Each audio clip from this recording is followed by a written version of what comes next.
Hola, bienvenidos a Justo en la Diana, el programa que analiza el hecho noticioso en todos sus círculos de acción. Transformar las ambiciones de la Declaración Universal de los Derechos Humanos en un cambio real del mundo sobre el terreno. Ese es el desafío que enfrenta la humanidad. Así lo declaró el secretario general de Naciones Unidas, Antonio Guterres, durante la inauguración de un nuevo periodo de sesiones del Consejo de Derechos Humanos en Ginebra. Sobre lo que acontece en este importante foro internacional, hoy pondremos el dardo justo en la Diana.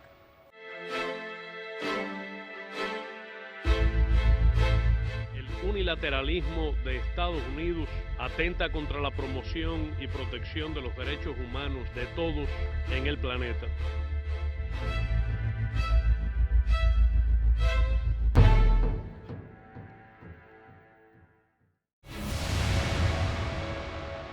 La sesión número 43 del Consejo de Derechos Humanos comenzó esta semana en Ginebra con un llamado de todos los participantes a la lucha a favor de la equidad y contra la discriminación.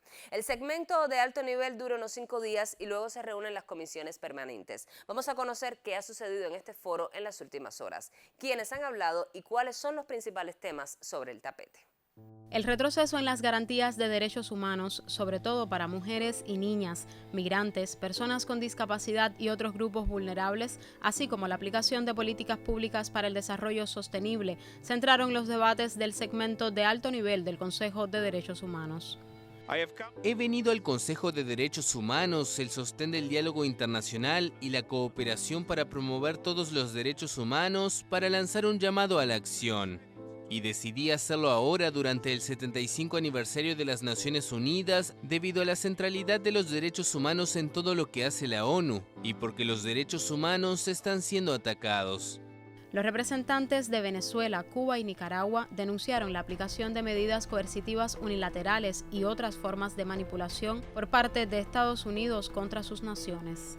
Hemos denunciado y lo hacemos una vez más las prácticas de agresiones sistemáticas que se multiplican sobre una gran parte de pueblos y naciones en el mundo, desconociendo y transgrediendo la Carta de Naciones Unidas y los principios básicos para la convivencia respetuosa entre los estados, y que se ensañan en nuestros pueblos con sanciones. Como resultado de la escalada armamentista y el aumento de los conflictos bélicos, en el foro se denunció el aumento de los desplazamientos forzados y las violaciones a los derechos humanos de las poblaciones en zonas de conflicto. Por desgracia, en este siglo se acumulan las tendencias peligrosas y destructivas surgidas por el resucitado egocentrismo agresivo en la política exterior de un Estado. Últimamente, en la política de Estados Unidos en general ha comenzado a prevalecer el deseo de dominar en todas partes y de imponer a la comunidad global sus reglas en detrimento de los intereses de los demás países y del derecho internacional. El 43º periodo de sesiones se extenderá hasta el 20 de marzo, periodo en el cual organizaciones no gubernamentales, agencias y organismos de la ONU, de conjunto con los estados presentes, trazarán agendas comunes para enfrentar las cada vez más frecuentes violaciones a los derechos humanos y acordar mejores formas de garantizar una vida digna para todos.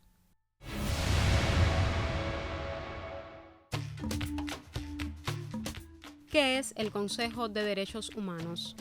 Creado por la Asamblea General de la Organización de Naciones Unidas el 15 de marzo de 2006, es un organismo intergubernamental encargado de fortalecer la protección de los derechos humanos en todo el mundo. Desde entonces, el Consejo sustituye a la antigua Comisión de Derechos Humanos de Naciones Unidas. Este órgano analiza situaciones de violaciones a los derechos humanos y formula recomendaciones para resolver esas problemáticas. Está compuesto por 47 Estados miembros que son elegidos por la Asamblea General de las Naciones Unidas por un periodo de 3 años. La distribución de asientos se determina por representación geográfica: 13 estados de África, 13 de Asia, 6 de Europa Oriental, 8 estados de América Latina y el Caribe y 7 países de Europa Occidental. Cada 5 años, los países miembros realizan un examen periódico universal, mecanismo mediante el cual someten a revisión sus compromisos, logros y retos pendientes en materia de derechos humanos.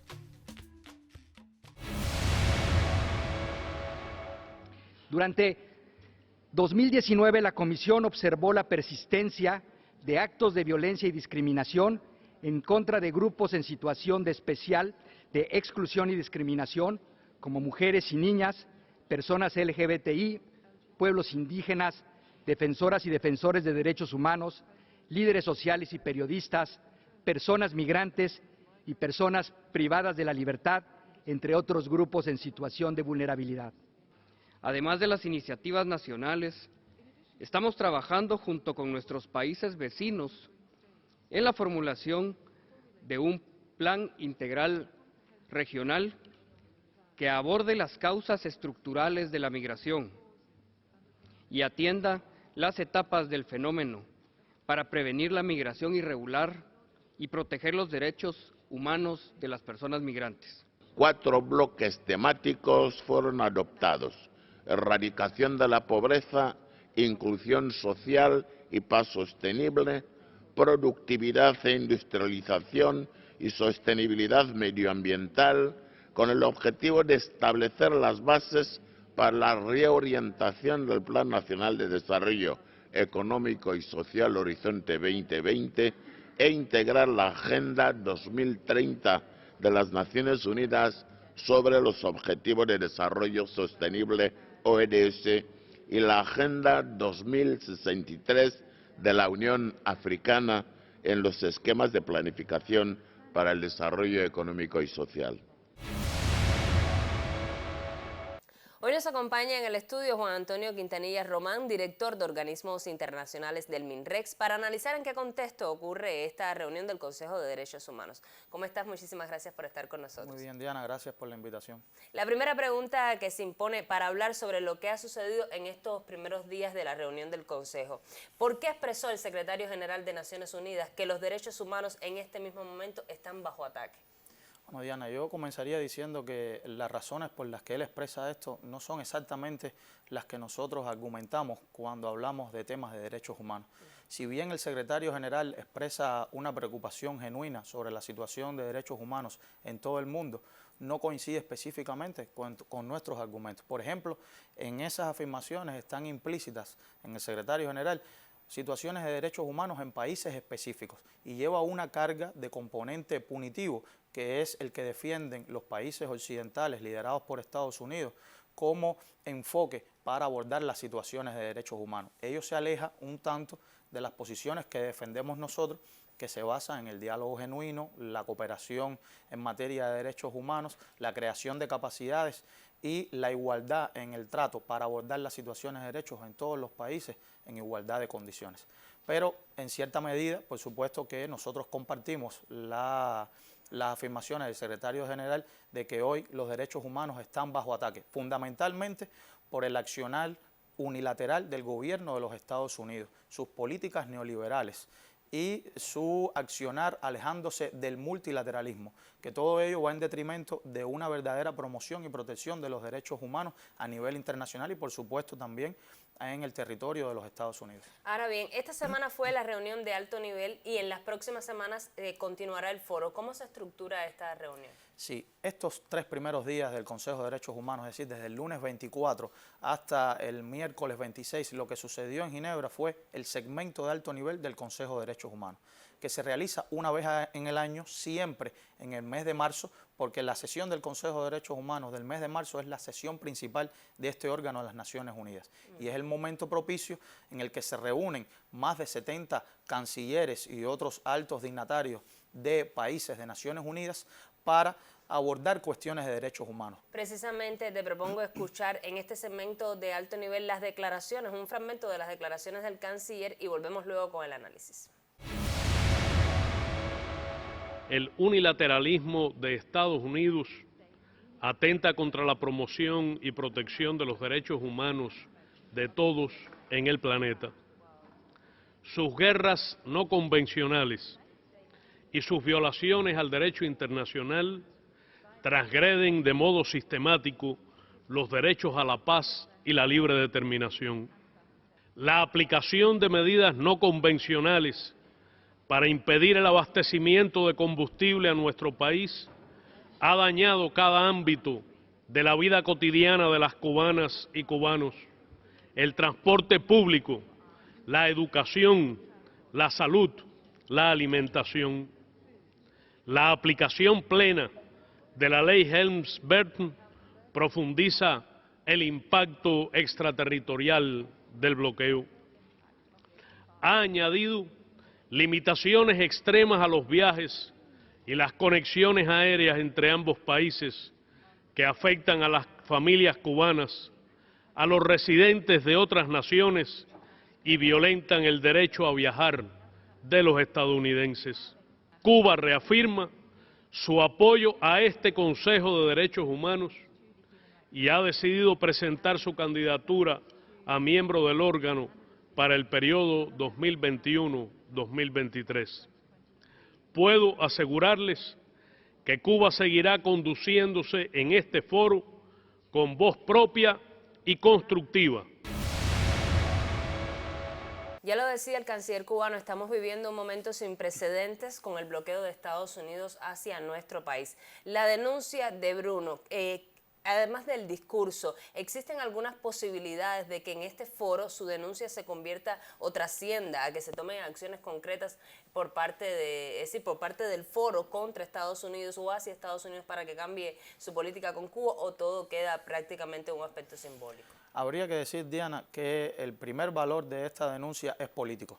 Nosotros no cesaremos en la denuncia pública del recrudecimiento del bloqueo y en particular su carácter extraterritorial. Y por supuesto sí tiene posibilidades de materializarse en alguna acción concreta del Consejo de Derechos Humanos. De hecho, ha sucedido en el pasado, existen resoluciones del Consejo de Derechos Humanos que abordan las medidas coercitivas unilaterales. El bloqueo es una medida coercitiva unilateral impuesta por un gobierno a otro país, en este caso Estados Unidos, contra Cuba, y esas resoluciones piden cuestiones muy específicas y cuestiones muy concretas. Por ejemplo, elaborar informes sobre los efectos que tiene la aplicación de las medidas coercitivas unilaterales.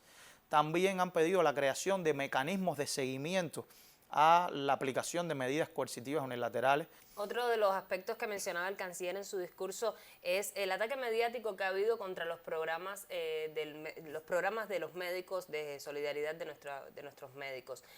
¿Por qué enfatizan tanto o por qué intentan manipular y tergiversar algo así como trata de personas con el programa de los médicos cubanos? Este es otro componente de la política de hostilidad en la actualidad de los Estados Unidos hacia nuestro país. El ataque para tratar de desacreditar y de deslegitimar la cooperación que Cuba presta en la esfera de la salud a muchísimos países en todas las latitudes del mundo.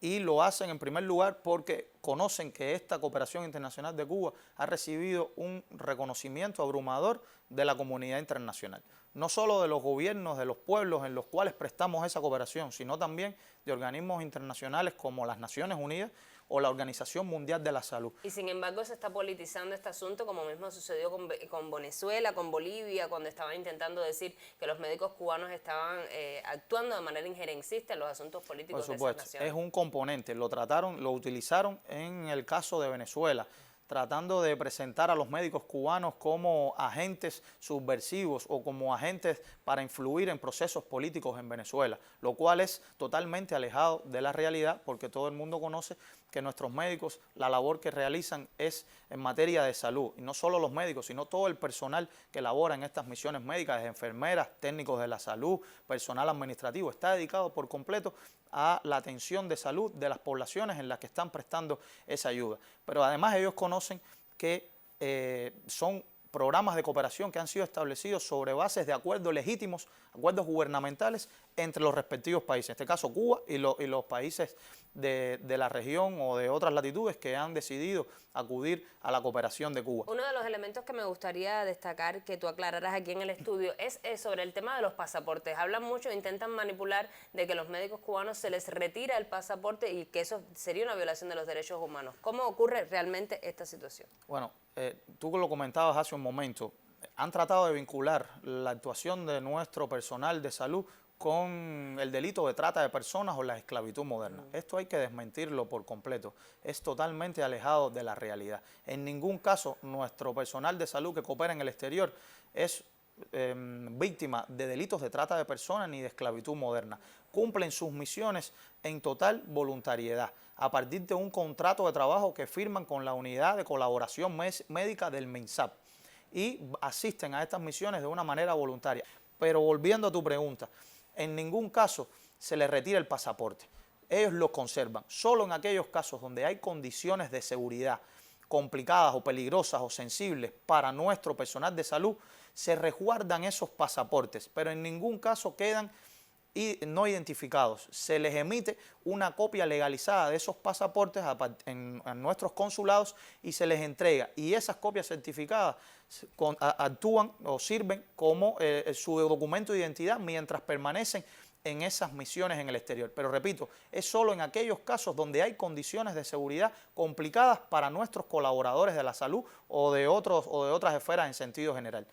Esto es muy importante aclararlo, Diana, porque se intenta presentar una matriz de opinión en ese sentido y es totalmente alejado de la realidad. Por eso te preguntaba, porque evidentemente en los últimos meses hemos visto bastantes ataques mediáticos de varios medios que están sirviendo a este interés de cambiar la visión que hay sobre los médicos cubanos a pesar de los resultados tangibles que tenemos en todos los países donde está la colaboración médica cubana. Hay que recordar también que hace un tiempo atrás existía una política estadounidense que se llamaba el parol para los médicos cubanos que trabajaban en el exterior y que tener un pasaporte cubano era muy ansiado por determinadas personas. Por tanto, se dieron casos de que a los médicos o a personal de salud en sentido general les sustraían, les hurtaban sus documentos de identidad para falsificarlos y tratar de entrar a territorio norteamericano y beneficiarse de la ley de ajuste cubano para permanecer en el territorio de ese país. Por eso también existe la necesidad de proteger a nuestros colaboradores y donde hay condiciones de seguridad complicadas, proteger sus documentos de identidad. Quintanilla, te propongo hacer una segunda pausa para luego continuar con el análisis. Vamos a escuchar ahora otras de las voces que participaron en este segmento de alto nivel y luego volvemos con el análisis. Pretenden imponer su modelo político y económico con estrategias de cambio de régimen por la fuerza, utilizando como herramienta estas medidas perversas, totalmente al margen del derecho internacional para disponer de los recursos naturales de los países afectados. Obstaculizar el acceso a los alimentos, a las medicinas, como armas para la coerción política, privando a pueblos enteros de sus propios medios de subsistencia y desarrollo, es una acción a todas luces criminal. Las medidas coercitivas unilaterales equivalen en la práctica a armas de destrucción masiva. Así lo denunciamos y así lo sufrimos en Venezuela. Fueron mencionadas ayer las medidas coercitivas unilaterales entre las amenazas a los derechos humanos por parte del secretario general Antonio Guterres. Entendemos que no fueron mencionadas. Esconderlas, ignorarlas, es una afrenta a los millones de seres humanos inocentes que sufren sus efectos ante la absoluta impunidad.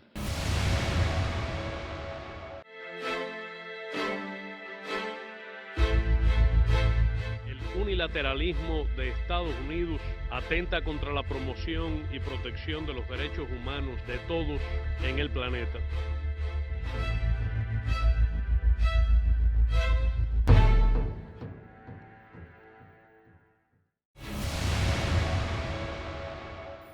Escuchábamos la participación de Venezuela en este foro. Quintanilla, ¿qué consecuencias pueden traer o han traído las medidas unilaterales de Estados Unidos contra Venezuela, que era precisamente lo que denunciaba Arriaza, teniendo en cuenta de que Estados Unidos ya no forma parte del Consejo de Derechos Humanos? La denuncia del canciller Arriaza en el Consejo de Derechos Humanos tiene una gran importancia política también. Este país está bajo un asedio completo por parte del gobierno de los Estados Unidos y de otros gobiernos de la región latinoamericana que han tratado de imponer un cambio de gobierno en esa nación. Afortunadamente para los venezolanos, el gobierno bolivariano ha logrado mantener la unidad en torno a su gestión y ahí están avanzando en las políticas sociales, gubernamentales y económicas para lograr los objetivos económicos, políticos y sociales que se han propuesto esta nación. Sin embargo, las medidas unilaterales que le han impuesto tienen un gran impacto en la vida socioeconómica de esa nación.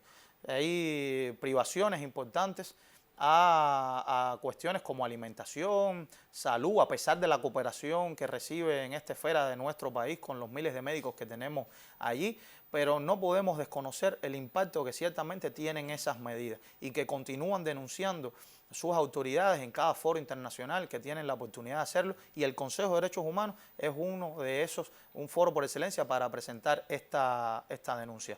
Ahora, en el Consejo de Derechos Humanos, Estados Unidos se retiró de la membresía desde el año 2018, al alegar que este consejo no le funcionaba a sus intereses, que no son otros que imponer sanciones y hacer prevalecer su visión occidental de los valores de democracia y derechos humanos que ellos defienden. Por tanto, como este consejo no le responde a esos intereses, ellos se retiraron y abandonaron su membresía, que ocupó otro país en ese momento. Venezuela sí es miembro del Consejo de Derechos Humanos, y esto es un reconocimiento a la labor de este país en promoción y protección de los derechos de sus poblaciones. Es miembro actual del Consejo de Derechos Humanos. Algunas naciones de América Latina mencionaban los derechos de tercera generación. ¿De qué se trata estos derechos y por qué es tan importante enfatizarlos en un contexto donde se manipula la conceptualización de los derechos humanos? Yo empezaría diciendo sobre ese tema que todos los derechos humanos son universales, indivisibles e interdependientes. No se pueden analizar de una manera independiente. Hay que verlos interrelacionados unos con otros. Dependen uno de otro y se relacionan muy estrechamente entre sí. Por ejemplo, si a usted no tiene garantía del derecho a la vida, no podrá ejercitar, por supuesto, ningún otro derecho. Por tanto, tienes que analizarlo de una manera interdependiente. Pero en efecto, a los efectos de su estudio y a los efectos de cómo vinieron apareciendo esos derechos en la historia de la evolución de la humanidad, se habla de derechos de primera generación, que son los llamados civiles y políticos, derechos de segunda generación, que son los económicos, sociales y culturales, y derechos de tercera generación o derechos colectivos, que se refieren a derecho al desarrollo, el derecho a la solidaridad internacional, el derecho a un medio ambiente sano, el derecho a la paz, y que son derechos que por lo general los países desarrollados no reconocen. Ellos privilegian en primer lugar la categoría de derechos civiles y políticos, que son los que nacieron primero en el tiempo desde el surgimiento y evolución de la burguesía en las sociedades capitalistas. Sin embargo, los países en desarrollo sí confieren una gran importancia a los derechos de segunda y de tercera generación. Por ejemplo, nuestra Constitución, nuestra nueva Constitución, ha reconocido el derecho a un medio ambiente. Y esto es un ejemplo de cómo van avanzando estos derechos a nivel internacional. Otras constituciones de otros países también lo reconocen. Ya para finalizar, me gustaría que mencionara sintéticamente qué podemos esperar de este foro del Consejo de Derechos Humanos, sobre todo en las próximas semanas que continúan los debates. El Consejo continuará sesionando hasta el 20 de marzo. Ahora que ha terminado el segmento de alto nivel, se pasará a abordar 10 temas que componen la agenda del Consejo de Derechos Humanos y que le permiten a la comunidad internacional referirse a todos los derechos humanos, desde los civiles y políticos hasta los de tercera generación. Por tanto, habrá muchos debates, habrán diálogos interactivos con relatores especiales, expertos independientes sobre diferentes temáticas. Por ejemplo, en esta sesión es muy fuerte el componente en cuanto a los derechos del niño, que es uno de los más importantes. Por cierto, Estados Unidos es el único país que no ha ratificado la Convención de los Derechos del Niño, que ya tiene una ratificación universal. Solamente Estados Unidos no la ha ratificado, de la cual, por supuesto, Cuba sí es Estado parte. Pero entonces eso va a suceder, muchos diálogos interactivos, debates, se habrá debates generales sobre temas, por ejemplo, económicos, sociales y culturales, también temas de derechos civiles y políticos, y la actuación de Cuba también será muy importante porque presentaremos 3 resoluciones, una sobre derecho a la alimentación, otra sobre derechos culturales y diversidad cultural, y una sobre los efectos de la deuda externa en el disfrute de todos los derechos humanos, pero en particular los derechos económicos, sociales y culturales. Es la sesión más importante del año y es la más intensa por el contenido de trabajo y por la cantidad de resoluciones que se adoptan al final.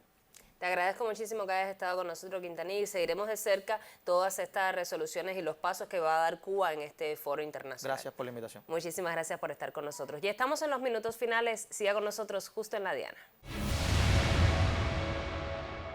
Mientras siga predominando un modelo económico y social que tiene como horizonte las ganancias, la concentración de las riquezas, las disparidades entre su población, mientras se permita la depredación de las riquezas y los recursos de los pueblos, abriendo las puertas a grandes transnacionales que actúan al margen del derecho internacional, mientras el contexto nacional e internacional siga siendo sexista, supremacista, racista, violento, amenazante contra todo lo que diferencie y se le oponga al sistema predominante, mientras eso ocurra, no habrá igualdad entre los géneros, como no la hay entre los seres humanos diversos ni entre países de diferentes condiciones.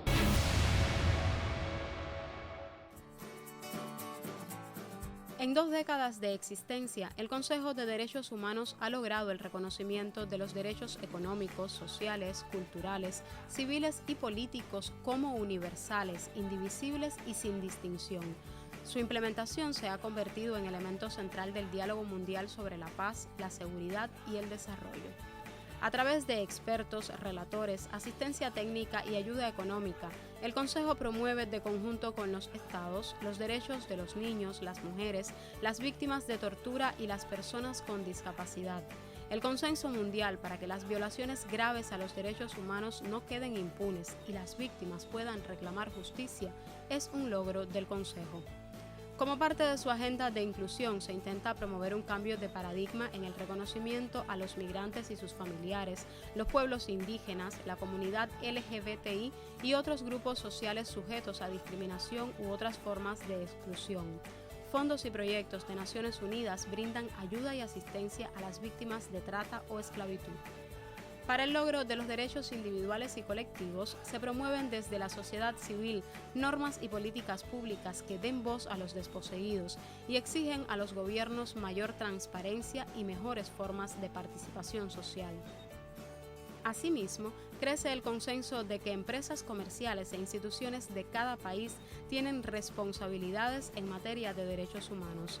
El fuero internacional sigue evolucionando, con la mira en cuestiones emergentes como los derechos de las personas de edad avanzada, el derecho a la verdad, a un medio ambiente limpio, al agua, al saneamiento y la alimentación.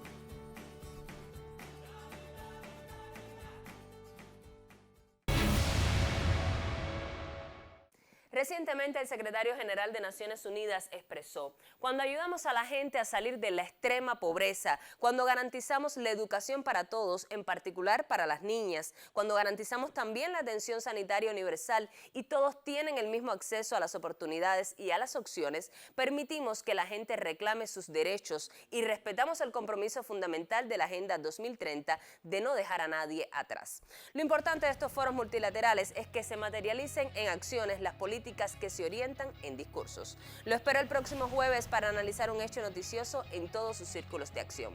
Recuerde también que nos puede ver en segunda emisión el sábado a las 2 de la tarde por Canal Caribe. Al final, como siempre les digo, tendrán los elementos que necesitan para poner el dardo justo en la diana.